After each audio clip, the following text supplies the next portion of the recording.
first time being influenced by dance is when I was 18 years old in Southside Chicago. I met this guy named Michael Jones. So let's see what. And he was a dance teacher at the YMCA. He took me under his wing, told me I could be a choreographer and a dancer if I wanted, if I put some time into it. And I took it kind of serious, and then so I kept going to classes. And he was like, I have to go on a cruise ship. I need you to run my classes. So I was just kind of put in a sink or swim situation where I had to like teach adults and kids in all of his classes while he was gone. So I learned how to teach first before I was like a performer. So that really influenced me. Teaching really influenced me to dance. I started training when I was about 17, 16 years old. I was always dancing though. I was dancing in clubs. I was like born in a club. So like I could dance since I was little.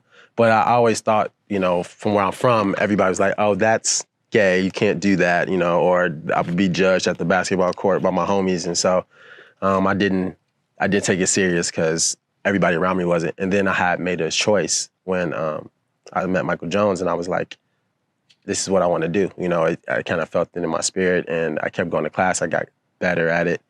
And I actually ended up getting into Deeply Rooted and going on Soul Train in LA. And so that really motivated me to start, you know, like, okay, let me do this for real, you know, take it serious. You mentioned basketball. Was that something that you were pursuing? Yeah. I think everybody in Chicago that's Black wants to pursue that career, unfortunately. Now, I wanted to be a basketball player for sure. I love Michael Jordan. I'm from Chicago. I went to Malcolm X College. I played for Mickey Johnson. He played for the Bulls. I played since I was 10 years old, so. And yeah, I actually was a shooting coach for the YBA summer camp, Youth Basketball Association at the Southside YMCA. So I taught kids how to shoot because I was a great shooter. So, and I still am. Getting back to your basketball again, were you heading in that direction, like coaching or professional? I played college basketball. I was getting looked at by scouts for sure, and I was going to go overseas and play because I was at a unranked college. It was a junior college in Chicago, so I wasn't like at a D1 school. So most of those players, if you're going to play professional, you'd probably go overseas first instead of the NBA. Getting back to dance, what styles of dance are you proficient in? Did you study ballet? Did you study jazz? What were your... I'm proficient in street dance. It's funny because I started so late that Michael Jones, he embodied musical theater. So I'm more of like really good at expressing myself. And so I danced through, it's like musical theater style. That's like the style I was trained in first. And then I got into Deeply Rooted with Dariq and Aiga and Elena. And that's a sister company to Ailey. And so they trained me up, taught me how to point my toes and go across the floor. And I had to take ballet. And then I got into another company with Andrea Kelly, and she took me to a whole nother level. So that was kind of my training, professional training. What motivates you in your dancing? Being able to convey the story to the audience. I think that when I was in the Young Americans, I got taught where do you look and what's the story, you know? And so that's really important to me. So when I'm dancing, I want you to look at me and see something either that's related to the music or what I'm trying to convey across to the audience. What choreographers have you worked with?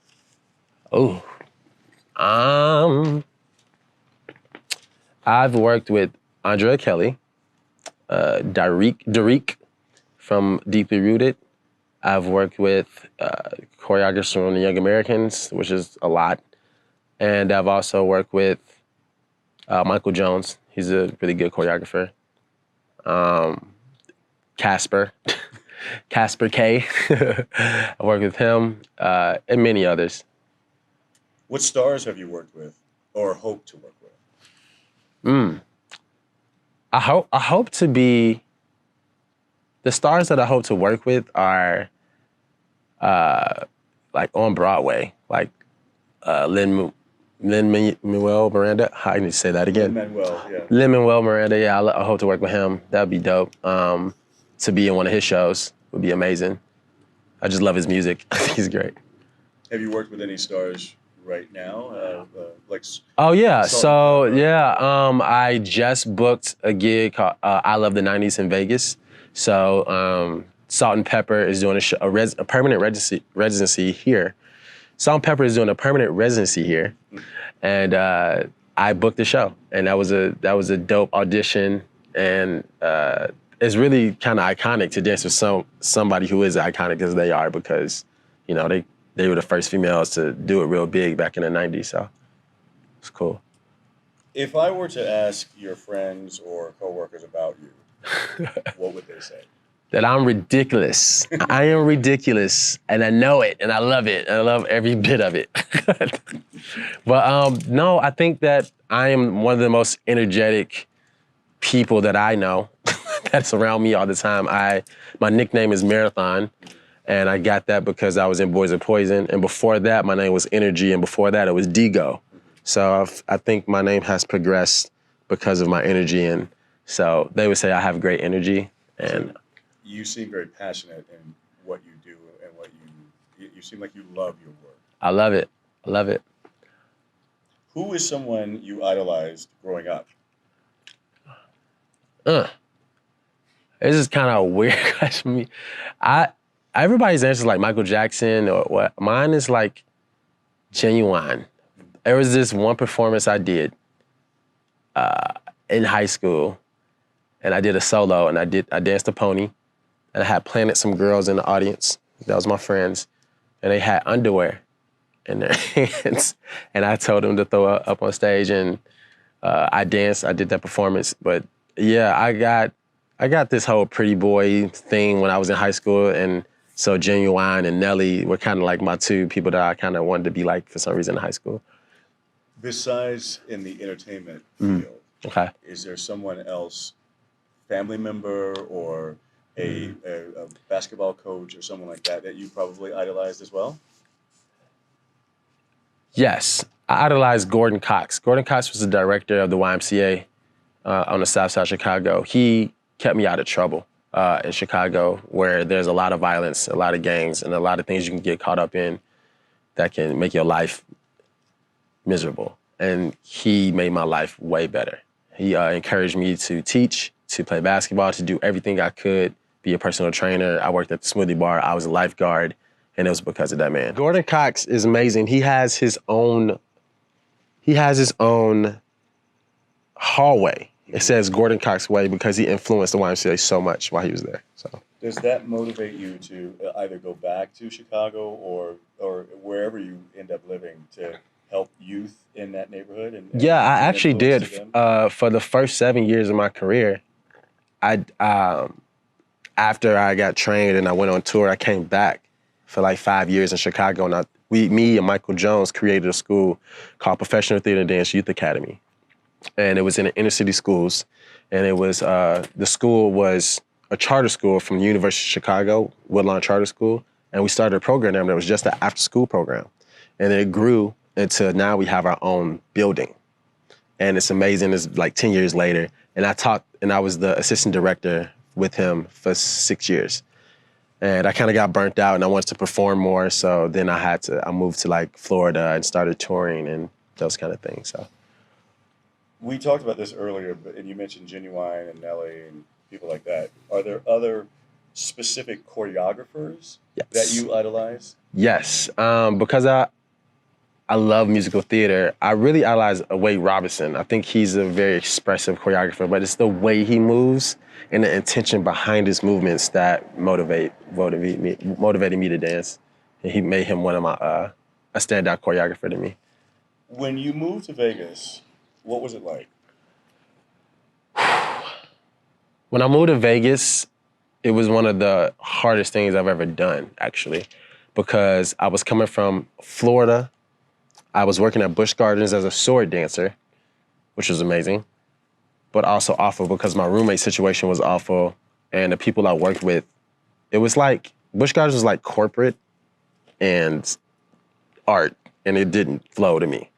it wasn't the ebb and flow of what I wanted. And so I left. And my friends, John and Adrian, convinced me to come to Vegas and move in with them. But before I moved in with them, there were some people already living here. And so I came in here, I had a job dancing in Island Heat, which was a Polynesian dance show. And so I did Polynesian dancing. That was awesome. And the show closed the week I got here. And after the show closed, it was gonna be like $500 a week or whatever it was. Now I have nothing. So I had to start all over.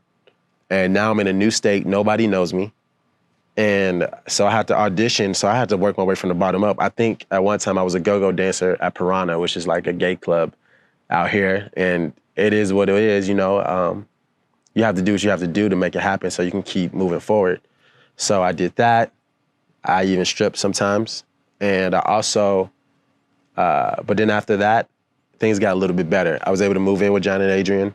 My first audition that I went to, which was MJ Live, which is the Michael Jackson show out here in Vegas at the Stratosphere. I booked it the first time. And then I went to another audition called Divas. Now, previously, when I was auditioning, I went to Divas audition first.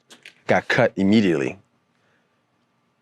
I was a little like, I don't really get cut immediately, but okay, I had to accept it and take a look back and see, like, why did I get cut, what it was.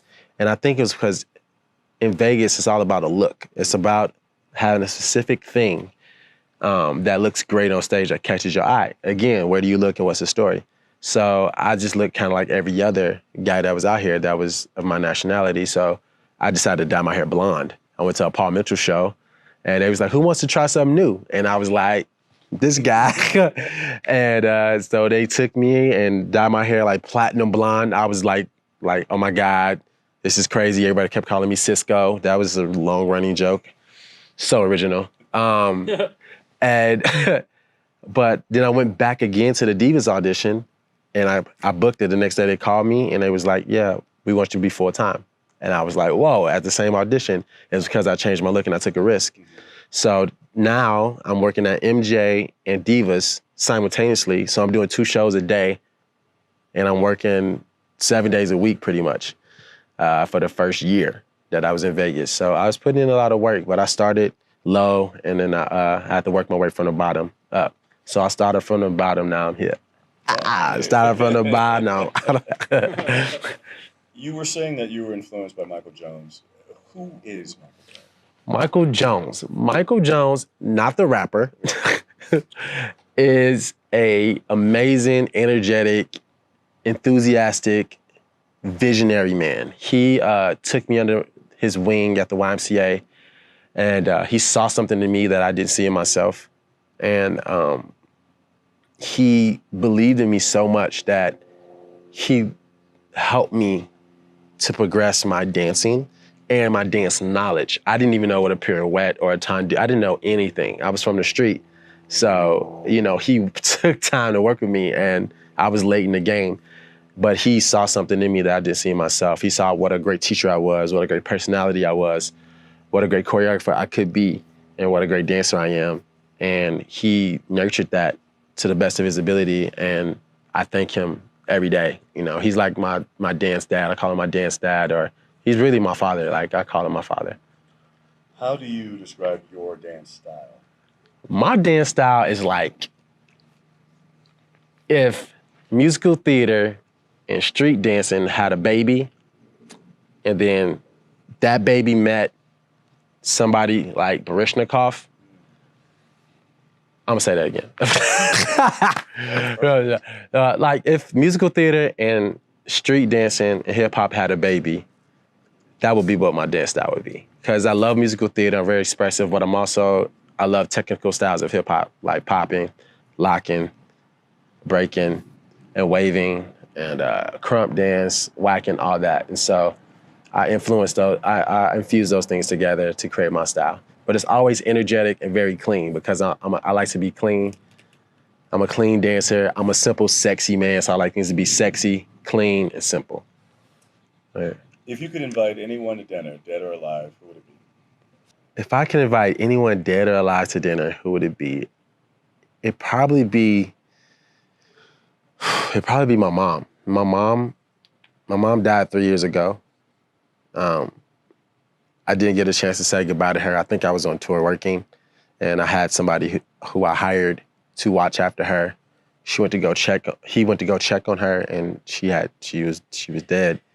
And I got a call, and that was the most devastating thing that could have happened to me at that time, because not only did I lose my mom, but I lost a girlfriend that I was going to marry, and I had to move to Florida.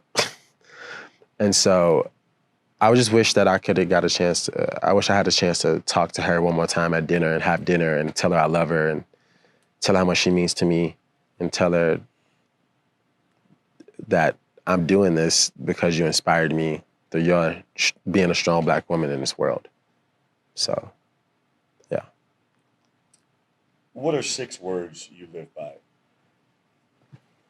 The 6 words that I live by.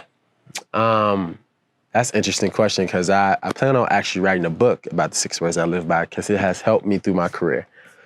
The first word is communication. You have to have strong communication with anyone if you want to have any kind of relationship. You have to start there. And through that strong communication, you can have great connection, right? And through with great connection comes having integrity with that connection. If you don't have integrity with that connection, it doesn't matter how much you communicate, right? It's not going to work out. And with integrity comes creativity, right? You create the ways you want to connect and communicate and have integrity with someone. And then with creativity, you can create freedom out of that creativity. It frees you up to do things in your life you would never have done. And then with every situation, you want to have gratitude. So be thankful for anything that's happened in your life. So those are the 6 words I love to live by: communication, connection, integrity, creativity, freedom, and gratitude. Those 6 words, would they be your mission statement, or do you have a mission statement? My mission statement in life is to create moments and memories that last a lifetime. And so what I mean by that is every day I get on stage and I perform, either in a show in Vegas or a corporate event or just a normal gig or teaching kids at a workshop, I'm changing lives. My life was changed in such a way. And I just want to reciprocate that back because I was so influenced by it. And so I love to create moments and memories that last a lifetime, because at the end of your life, it's not the things that you've done for yourself that's gonna live on. It's the things that you do for others that will remain immortal in life. So, if you could go back in time, what would you tell your 18-year-old self? So much. So much. If I can go back in time, what would I tell my 18-year-old self?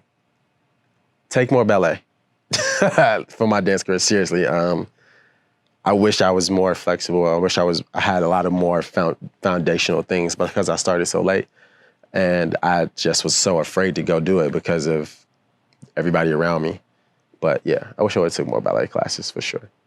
And besides the dance or the technical aspect of it, what would you tell your 18-year-old self about personality or fears or I would tell my 18-year-old self to not let anyone dictate what you're gonna do. I did a lot of things because people were like, oh, you should do this and you'd be great at that. And I'm like, okay, cool. But I never took time to like really encompass myself in it and throw myself fully into it and be like, this is mine, and own it. So I wish I would have owned things more when I was 18. Like, own your individuality, own your talent, and don't be afraid to talk about it and tell people that what it is. To this day, I still have little issues of like promoting myself because I don't want to be subconscious or people thought that I'm vain or whatever. So I really wish I didn't care what people thought of me, and I wish I would have owned my talent and what I had and promoted it more. I'll probably be further along in my career.